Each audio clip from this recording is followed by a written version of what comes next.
Hey everyone, what's up? I'm Akanksha. Welcome back to my channel. Today we are going to discuss about the scientist of photosynthesis chapter. And I'll cover this chapter in two parts, of which first part I'll upload today itself. And in this part we will cover the scientists that performed experiments and led to the gradual development of our understanding in photosynthesis chapter. So let's start. So firstly we will start with Joseph Priestley, and we will focus on the highlights of the work of all the particular scientist. Like Joseph Priestley in 1770 performed a series of experiment, and its result was that the air plays an essential role in the growth of the green plants. Secondly, in 1774 he discovered oxygen, and thirdly he performed Bell jar experiment. Now we will discuss in detail about the Bell jar experiment. He basically performed this experiments in two parts. Focusing on the observations of Bell jar experiment, Priestley found that the candle would soon get extinguished, as well as the mouse will soon get suffocate in the closed space. In the part 2 observation, what he observed was that when he placed the mint plant along with the candle as well as the mouse in the bell jar, he found that the mouse stayed alive and the candle continued to burn. Talking about the conclusions, focusing on first part conclusion, which is basically he concluded that the burning candles and the animals that breathe the air somehow damages the air.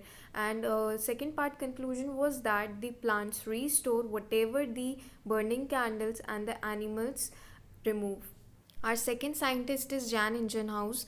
He showed that the sunlight plays an essential role in plant processes, as well as it purifies the air filled by the breathing animals or the burning candles. He conducted an experiment with aquatic plant, and his observations were that firstly he observed that the green plants, the bubbles were formed around the green parts of the plant, and only in the presence of the bright sunlight, not in the dark.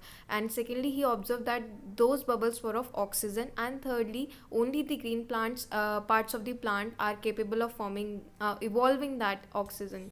So coming on to our next scientist, Julius von Schack, who in 1854 told about the synthesis of the glucose, and he found that the glucose is basically synthesized in the green parts of the plant and is usually stored as starch. He later showed that these green substances in the plants are basically located in the spatial bodies. The green substance is now basically known as the chlorophyll, and the spatial bodies are known as the chloroplast.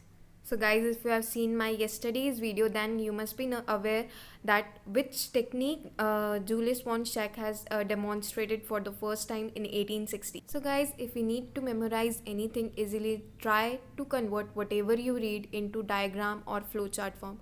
So here is our next scientist work, which is T.W. Engelmann, who performed experiment, and he basically used the prism and split the light into its spectral components. So we will see this in the flowchart form. As you can see, he took a green alga, Cladophora, in a suspension of aerobic bacteria, and he, using a prism, he split the light into its spectral component and illuminated that spectral component on this green alga with the suspension of bacteria.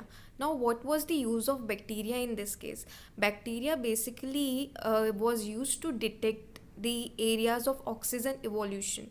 The observation of this experiment was that the bacteria accumulated majorly in the region of red as well as the blue light of the split spectrum. And talking about the result was that the first action spectrum of photosynthesis was thus described, as well as it roughly resembled the absorption spectra of chlorophyll A and B. Our next scientist is Cornelius van Niel, a microbiologist who has made a milestone contribution to the understanding of photosynthesis. Based on his studies on purple and green sulfur bacteria, he demonstrated that photosynthesis is basically a light dependent reaction, and the reaction is as follows: 2H2A plus CO2 in the presence of sunlight gives CH2O plus 2A plus H2O, where CH2O is a form of carbohydrate.